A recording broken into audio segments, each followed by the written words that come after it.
Pakar komputer forensik Polri, Putri Chandrawati paling banyak bohong. Berarti ada ketidakkonsistenan perilaku ya. Ketika diperiksa oleh LPSK, tampaknya Ibu PC tidak kooperatif, tidak mau menyampaikan informasi apapun. Tapi di depan Makobrimob beliau cukup komunikatif. Apa artinya? Lagi-lagi, pantas bagi kita untuk bertanya. Ini malingering atau bukan? Ini pura-pura sakit atau bukan? Bukan berarti saya tidak berempati terhadap korban kejahatan seksual. Saya berkeyakinan penuh bahwa kejahatan seksual adalah kejahatan serius dan setiap korban harus dipenuhi hak-haknya secara menyeluruh. Tapi dalam khazanah psikologi forensik, psikologi hukum, relevan bagi kita untuk bertanya-tanya. Orang yang mengklaim sakit sekalipun, ini adalah sakit hasil fabrikasi ataukah alami? Ini pertanyaan masuk akal. Kenapa? Dalam situasi penegakan hukum, setiap orang, apalagi kalau terancam akan menjadi tersangka, nantinya menjadi terdakwa, pasti setiap orang yang waras akan mencari siasat, akan membangun akal muslihat untuk meloloskan diri dari proses pertanggungjawaban cara pidana itu. Itu sebabnya sekali lagi masuk akal bagi kita untuk bertanya, ini sakit betulan atau sakit dengan kepura-puraan? Dalam hal lain, dalam dugaan peristiwa pidana yang lain, ada hal lain selain ini yang patut diduga juga sebagai suatu perbuatan delik, gitu ya. Seperti contohnya membuat pelaporan palsu, lalu melakukan obstruction of justice, lalu melakukan pencemaran nama baik, lalu menyiarkan pemberitaan bohong yang menerbitkan keonaran di kalangan masyarakat sesuai dengan pasal 14 ayat 1 Undang-Undang Nomor 1 Tahun 1946 tentang peraturan hukum pidana.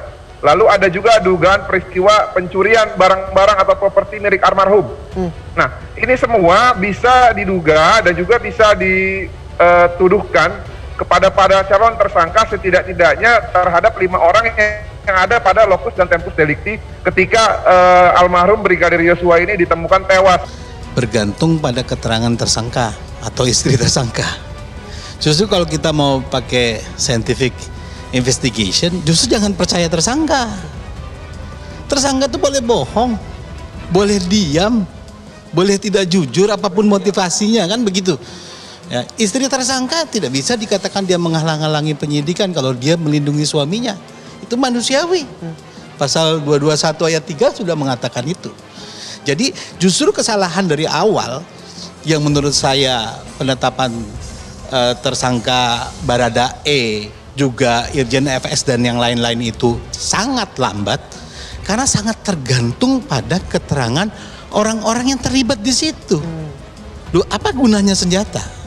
Senjata itu bisa bicara. Apa gunanya jenazah? Jenazah itu adalah orang yang paling tidak bisa bohong. Aji Febrianto mengungkapkan hasil skor kebohongan dalam kasus pembunuhan Brigadir J. Ia mengatakan hasil skor Brigadir E plus 13, Ferdi Sambo minus 8, dan Putri Chandrawati minus 25. Skor plus berarti terindikasi jujur, sementara skor minus terindikasi bohong, ungkap Aji saat dihadirkan sebagai ahli dalam sidang perkara dugaan pembunuhan Brigadir J di PN Jaksel Rabu 14 Desember 2022.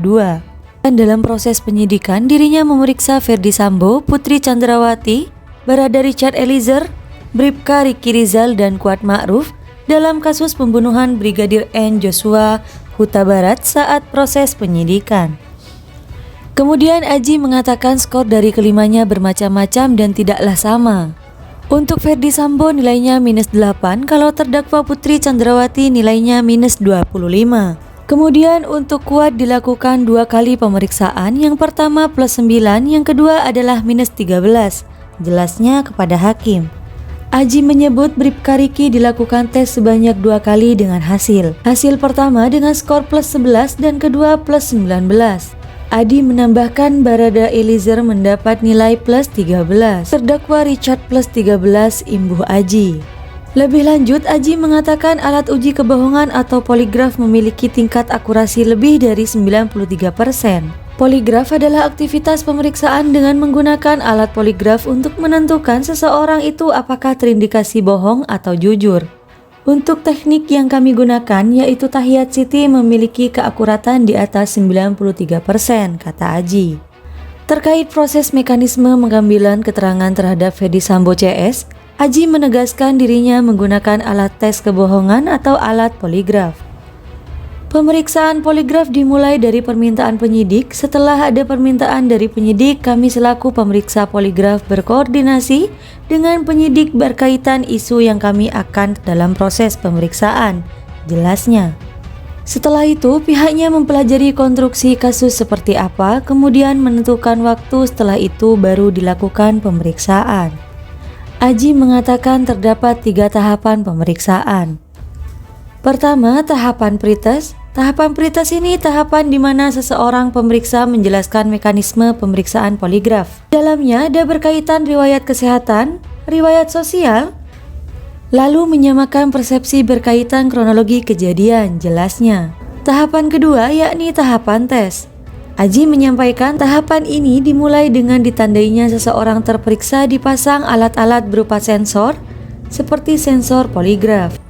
Terdapat 4 sensor poligraf, yaitu sensor pernafasan dada, sensor pernafasan perut, sensor elektrodermal, dan sensor kardiovaskuler. Lalu setelah terperiksa dipasang alat-alat, kemudian diberikan pertanyaan-pertanyaan sesuai dengan metode yang kami gunakan, tuturnya. Tahapan ketiga yakni tahapan post